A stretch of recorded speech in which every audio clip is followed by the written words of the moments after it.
Well, greetings and salutations, test takers. This is the Series 7 Guru, aka Dean Tenney, coming to you from my off-grid studio, undisclosed location, with our every other Wednesday office hour for paid students. So if you buy a course, 35, $50, that's the other Wednesday, or tutoring, then you are eligible for this free office hour. All right, everybody, welcome. We know how it works.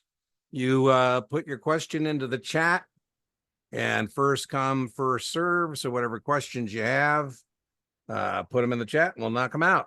Welcome, Isaac. Welcome, Hi, Anna. Dean. Got any questions for tonight? Yes, I do. Just give me a second. All righty. I have a few Well, hey, specific. if it's just you and Anna, we'll be able to knock them out. Yeah, I have a few that I was able to pull from my last Kaplan test that I Okay. took, Okay, you have and two then a IDs few. for those by chance? Yes, I do. Okay, let me go grab the Kaplan Q bank. And are you taking 66, I believe, or 65. 65? Okay, let's go grab the Kaplan Q bank. I'll get those put in there, and then I have some other ones that All right. I've been because I really the last few days have gotten serious on my 65 study effort. Good, good. So because I'm like, I just want to get the Band-Aid pulled off on it. Yeah, that's the way to do it. That's the way to do it. All right, let's see. So So, I have some other ones from the content outline that I didn't okay. have a specific Kaplan question, No but it's something I'm worries. No. not familiar with from the other exams. Okay, let's um, Q bank. All right. So now let me go find you. And let's put that in there. Boom, boom, boom. And let me put the chat over here where I can see the chat a little better. There we go. Okay, looks like the first one is 1525192. Boom. An investor's portfolio consists of a single stock. So first thing I think here, Isaac, is I think non-systematic risk or selection risk. So Okay. that's what I'd be thinking as I'm reading the question. If the stock has a correlation with 0.95, wow. So that's pretty close to perfect correlation with the market. That's what I think next, right? Correlation means moves the same direction. Here I'm thinking, well, that's not bueno, because remember that one of the tenets of modern portfolio theory is to have negative correlation. So something that moves opposite. So positive correlation is not going to be good. That's almost perfect positive correlation. With the market and the stock market turned bearish, what would be the likely effect of having added this additional security? I like this question. It's no impact because they're pretty much the same stocks as the market, right? So that's Okay. 0.95. If they said, what's the likely effect if we had diversification? We might do it. Okay, adding additional securities usually increases diversification, lowering the overall risk. However, that is more apparent when there's low or negative correlation. 0.95 means the new stock will perform almost exactly as the same stock. There you go, right? Okay. You should steer you away from that choice, is what they're saying. All right, So let's see. so would this, because I guess would that then be, I mean, what would be kind of an opposite to that? So would this be What you having would this when correlation they be do it on the way they do it on the test is they would give you all these numbers and you'd be looking for the negative number as adding the most diversification okay? and the positive number adding, like this one, least amount of diversification, right? You're Okay. going to have four choices. I can bring up, it just remind me, Isaac, I'll bring up, I think, a pretty good example of this question as you would see it on the test. Okay. All right, Okay. let's see what your next one is. 152,406. Which of the following diversification strategies involves purchasing only short term and long term? Well, that would be a barbell strategy, right? Nothing in between. I don't think you'll see the barbell strategy on the test. You will see the bullet strategy. And the bullet strategy would be typically like a college educational funding program where I say, Isaac, why don't the kid just was born today? let's buy some 18-year bonds maturity this year, maturing 18, next year, 17 years, next year, 16 years. So all these bonds will come due at that target date. That's a bullet strategy. Laddering strategy, very testable. That's the most conservative strategy because as interest rates go up or down, you always have bonds coming due that you can reinvest at that new rate. So Okay. laddering would be the most conservative. Bullet would be for target date. And barbell, I don't think you'll see on your test, but this is where you have no intermediate maturities. So the barbell strategy that would play into someone with zero coupon who really likes zero coupon bonds Oh too, yeah, right? certainly do Because that. Yeah, zero. I think they're separate thing. There, the zero coupon bond would be to lock in, like right now, right? The Fed has told you they're lowering interest rates. yeah, And we should know that when interest rates go down, bonds go up. But Yep. we should further know that that means we have call risk. And so if I was your investment advisor, I said, Isaac, if we want to take advantage of these lower interest rates, why don't we lock that in with a long-term zero coupon bond? Because as the interest rates come down, those zero coupon bonds will go up faster. Remember that? Okay. Long and low. So longer maturity, lower coupon is more volatile. Usually it's a bad thing, but it could be a good thing depending on what interest rates. As I always joke, Isaac, if anybody ever asks you about economics, finance, or investments, you want to sound smart, you say it has a lot to do with interest rates. If you And we just shut leave it up, at you that. sound good, right? And they say, what about me? They fluctuate. Got good news or bad news? You say it depends. Can you tell It me? de it And then you say, depends. I'm watching the Fed. Yeah, seeing what they did, that's monetary policy, right? Separate issue. Yeah, one more here, 1524535.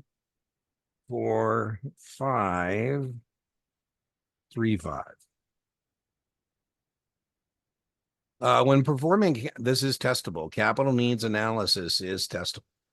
So you will see this on the actual exam. Okay. To be considered would include the client's projected earnings.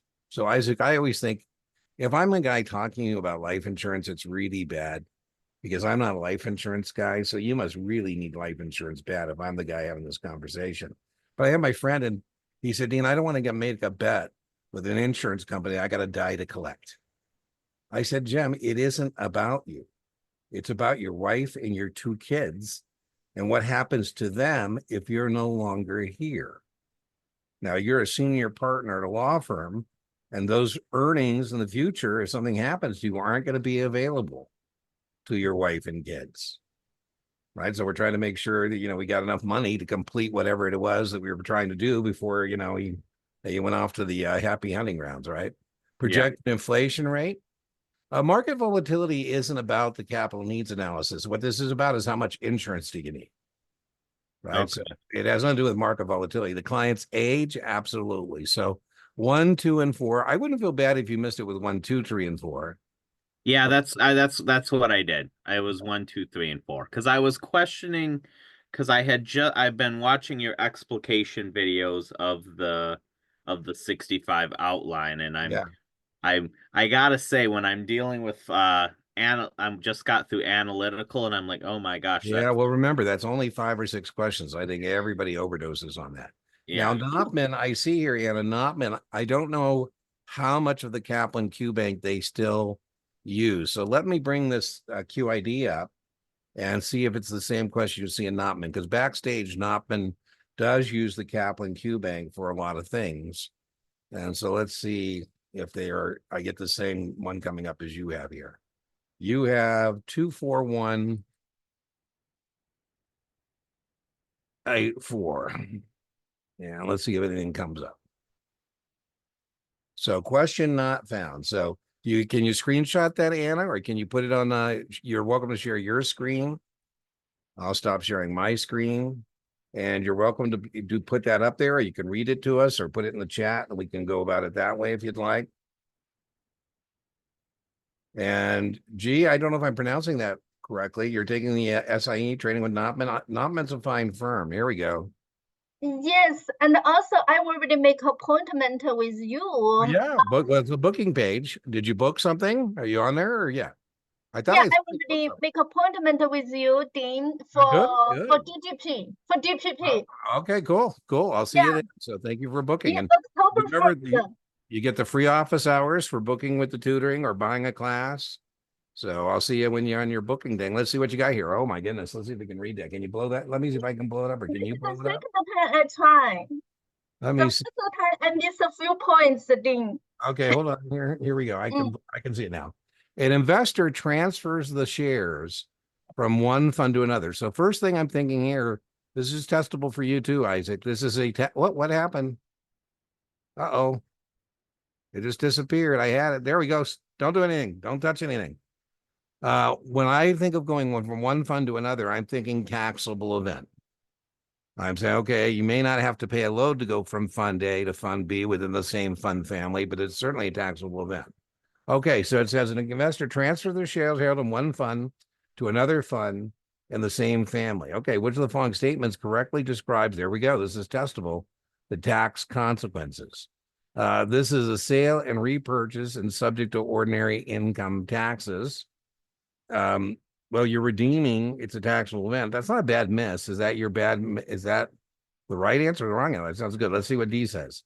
Any gain or loss will be classified based on the holding period of the shares in the fund. Well, you have a new cost basis. I don't like that it says the sale and the repurchase. It's the redemption of fund A that is the taxable event. And then you buy fund B, that's your cost basis in that fund. Is B, what did they tell you the correct answer? The correct answer, don't touch anything. This is an example of a change and will be treated as a gain and a repurchase. There you go. The repurchase. I don't like the phraseology, but I like what it's getting at. Do you understand the going from fund A to fund B? I had a guy who had a 6 already and was taking his 7. And it's testable on all exams, this concept. Anyways, we were going over this and he said, Dean, when I got my 6, I got an orphaned account and the guy had the money in the growth fund. And I told him we should get out of the growth fund and put it in the money market till we could decide where to redeploy that capital. And he was really mad when he had a $90,000 capital gains tax. I said, I'd be mad too. I don't expect you to be an accountant, but I do expect you to have a general understanding of the tax consequences of investments.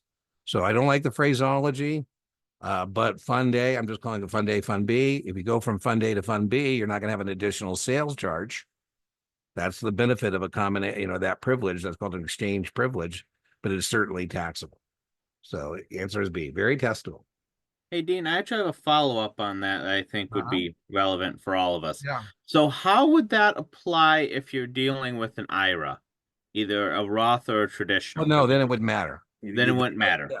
Mutual funds are excellent in retirement plans because you don't have that to deal with. One of the disadvantages of a mutual fund in your personal account, Isaac, is you have tax consequences. But the great thing about a retirement plan, you do have tax consequences, but they're deferred. So you're 59 and a half or 73. Today is my birthday, by the way. Wow, you're on here with us on your birthday? Yeah. Well, because I try not to cancel things if I can. But anyways, I joked, Isaac, I said, thank you for the birthday wishes. I said, the good news is I'm 10 years away from required minimum distributions. So you're 45. There you go. Right? So that would be 73, so 63. Actually, D, okay, well, put it back up there again, please. Okay. Put it back up. Hey, my email, could you give me my email? Yeah, dean@guruexamprep.com. Dean@guruexamprep.com. Put it back up.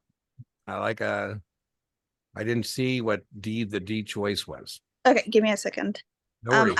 I was confused because I thought that if it's between the same fund Sure. family. Sure. Let me put it in here, Dean. Well, that's about a load. That's not about tax consequences. The exchange privilege just allows you to go from fund A to fund B without paying an additional sales charge. Okay, don't touch it. Don't touch it. I'm trying to blow it up on my screen.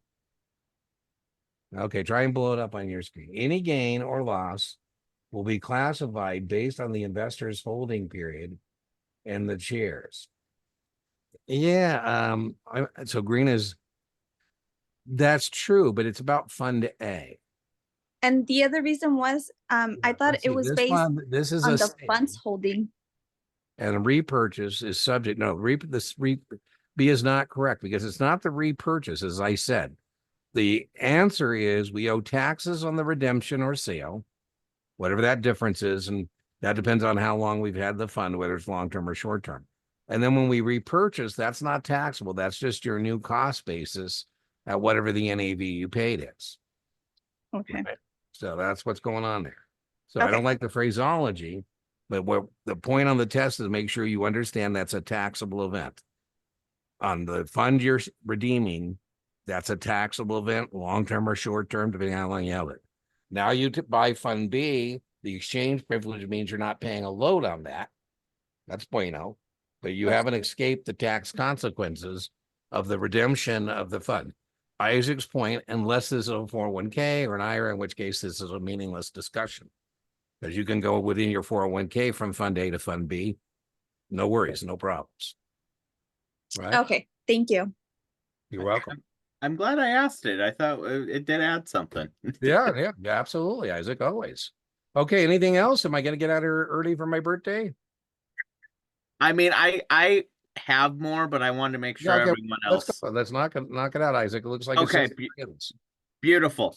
I didn't have an exact question on it because when I took my practice test, I was gonna ask. It's section 3 on, but it's type of client, C and S corporations. Yeah, so let's talk about the difference. Okay. So an S corporation, test question, has a maximum number of shareholders of 100. And an S corp has a flow through of the profits and losses to the shareholders. Right? So that's how an S corp works. As contrasted to, and here's what you got to be able to do is contrast. With a C corp, there's retained earnings. There is no flow through of the tax consequences. The corporation makes money, pays taxes. Or if there's a loss, it's trapped within the corporate shell. So the way to think about it is no retained earnings. So an S corp is much more like an LLC, much like a partnership. The money flows through. You can't have any alien shareholders in a S corp.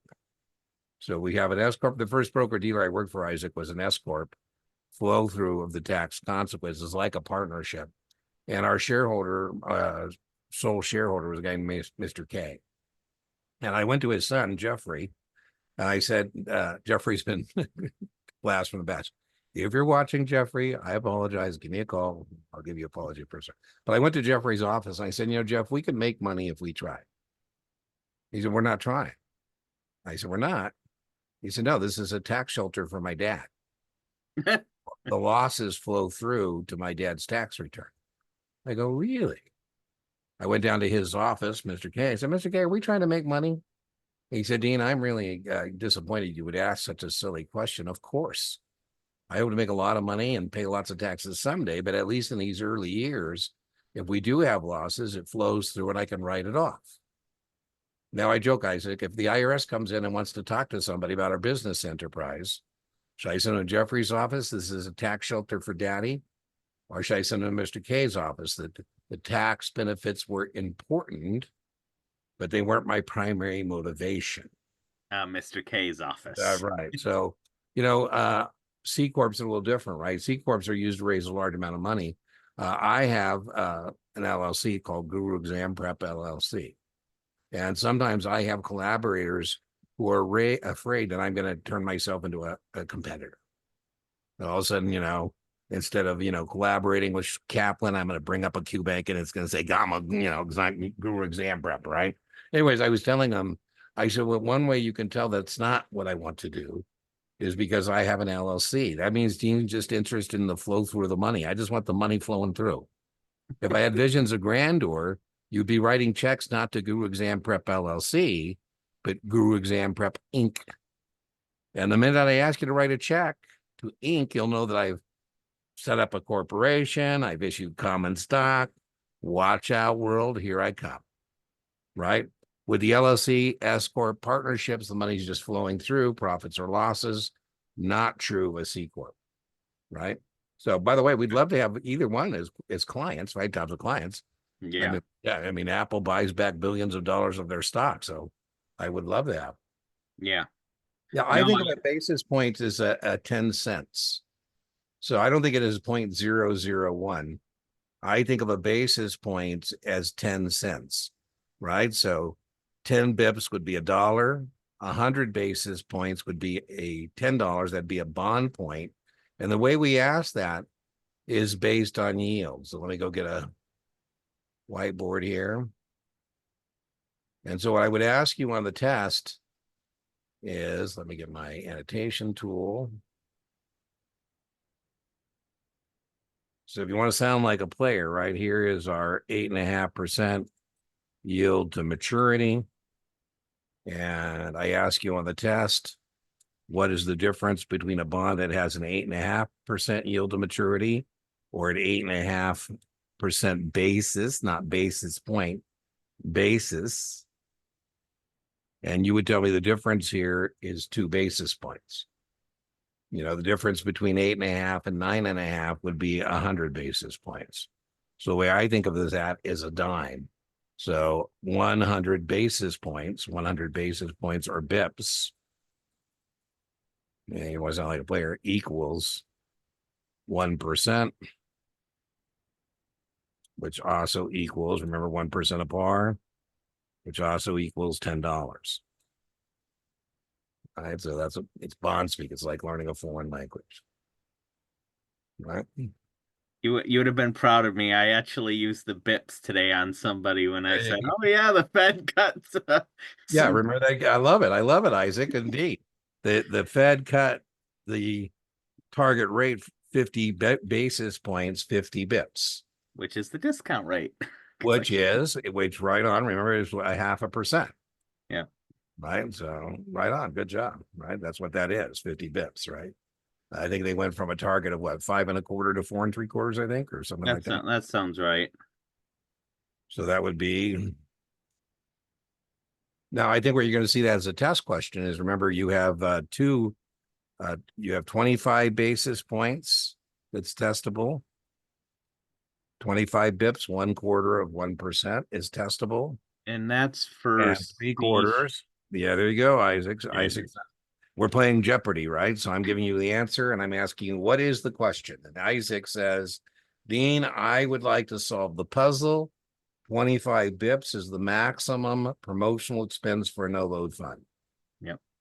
That is very testable, right? So if Vanguard wanted to, they could charge 1/4% as a promotional expense. They wouldn't do it, but they could and still call themselves a no load fund. No. 3/4 is the maximum over the life of the fund. Yep. The maximum over the life of the fund. All right. Anything else for tonight? Does anyone else have anything? Because I mean, I always have lists for Dean. Okay, well, that's all right. No problem. I'm looking. Okay. I don't see anything. Okay. I did see somebody asked a question in the chat about. I thought. Did I miss it? I answered the question about a basis point. Do I have a question? 1 basis point. And is it 0.0001? It's 1,001. If we take 0.001, we'll just put it in our calculator, 0.0001. We times it by 100, and we get 1 bond point, right? So the answer is yes. By the way, that's what I would do on the test. I would just give the number. When I get math questions, I like to use process of elimination, right? So I would I just told you that 100 basis points and a bond point or 1% of par. So I would just try the answers until offered to me until I came up with that number. All right. We had somebody else come in or leave. All right. What else you got, Isaac? Okay. So when I watched the analytical, you talked a lot about alpha and beta. And so I've been trying to put my brain through that. So beta is the market. How did I want to say that? Well, beta is I'll just point blank give you the test question, the answer. A measurement of a stock or mutual fund's volatility as compared to the market as a whole can best be described as, and you would say beta. So what is the beta of an S&P 500 index fund? 1, right? It would never underperform the market. Whatever the market does, that's what it does. If I said, Isaac, it has a beta of 1.5. So now I'm telling you that it's 1.5 times more volatile than the market. The market return is always the S&P 500.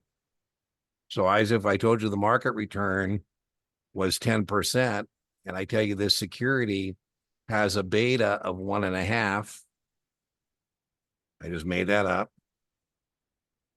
The test question is, what is the expected return? So we have a beta of 1.5, and the market return was 10. We would be expecting to get 15%. You know, we have to be compensated for the volatility we take. So if I call you and I say, hey, Isaac, we did, market did 10 and we did 13%. And you said, Dean, I can't believe that you're chatting up 13%. I said, well, gee, Isaac, you're no fun. You said, well, Dean, with a beta of 1.5, we actually underperform because we would be expecting, based on the risk and the volatility, to get at least 15%. That was our expected return. And so, Dean, you didn't meet our expected return. So, you know, you shouldn't be proud of yourself. Now, if I call you and I say, hey, we got 18%. That would Now I have also knock something. into alpha, right? Because the alpha is That's exactly what that is. So okay. alpha can best be described as the excess return over beta. Now it can be negative. In my 13% example, it was negative, right? Okay. 13 would be negative alpha, it can be both. So alpha is the excess return over beta.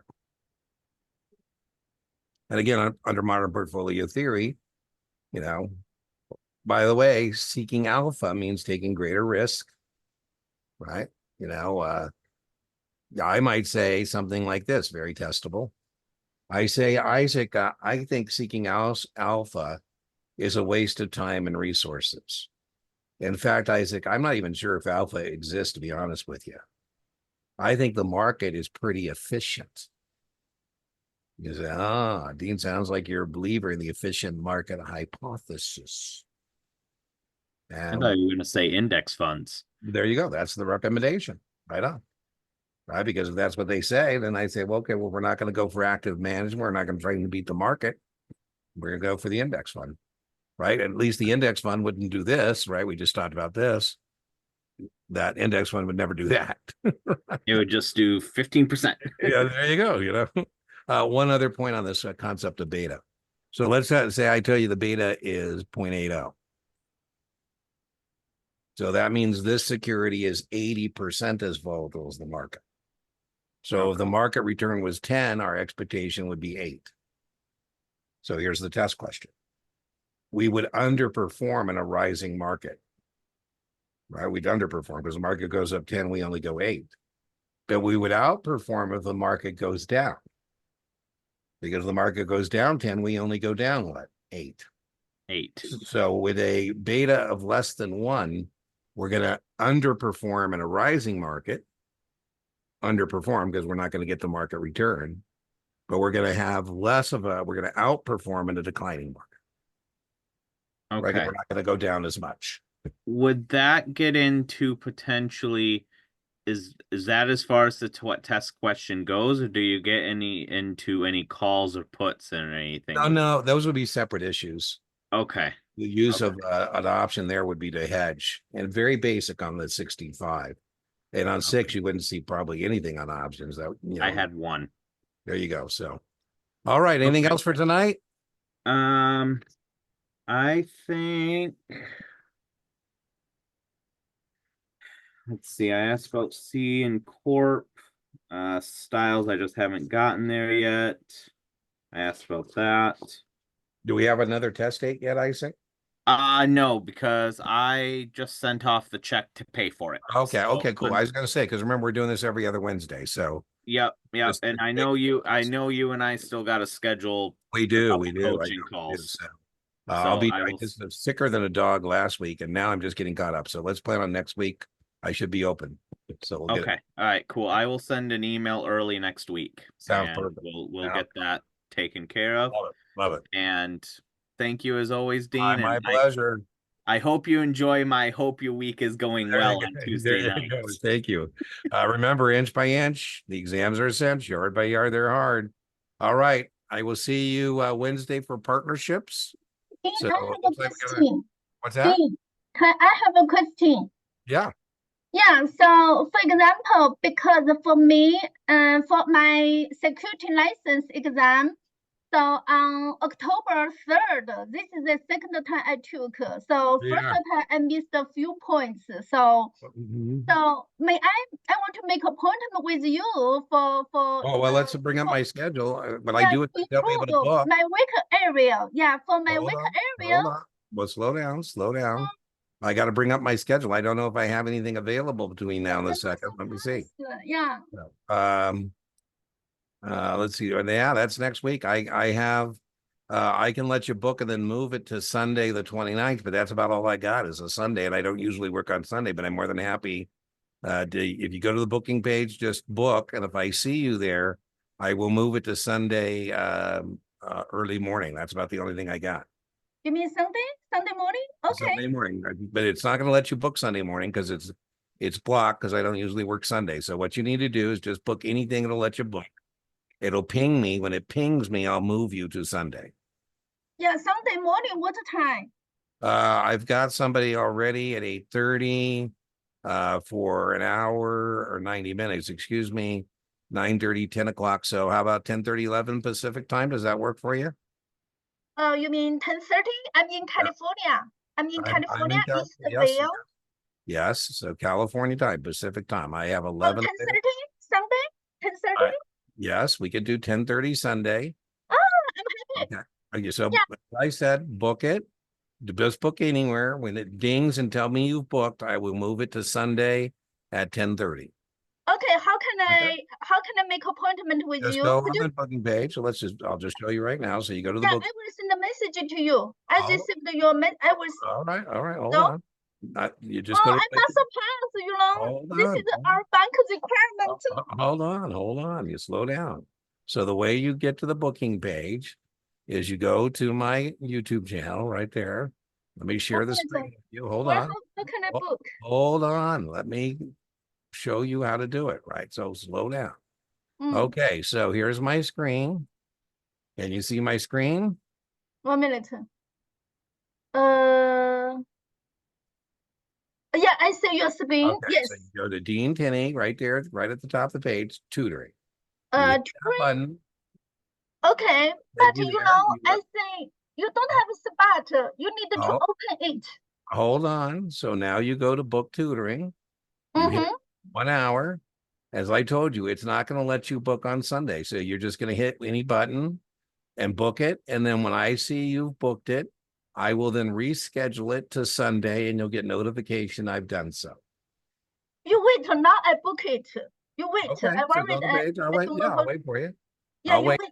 I'll wait for you. So go book it right now if you'd like. Go to the booking page. 1 minute. All right. Just go. And as soon as it dings, I'll move it for you. Okay. Yeah, now I want to. I'll get my schedule right.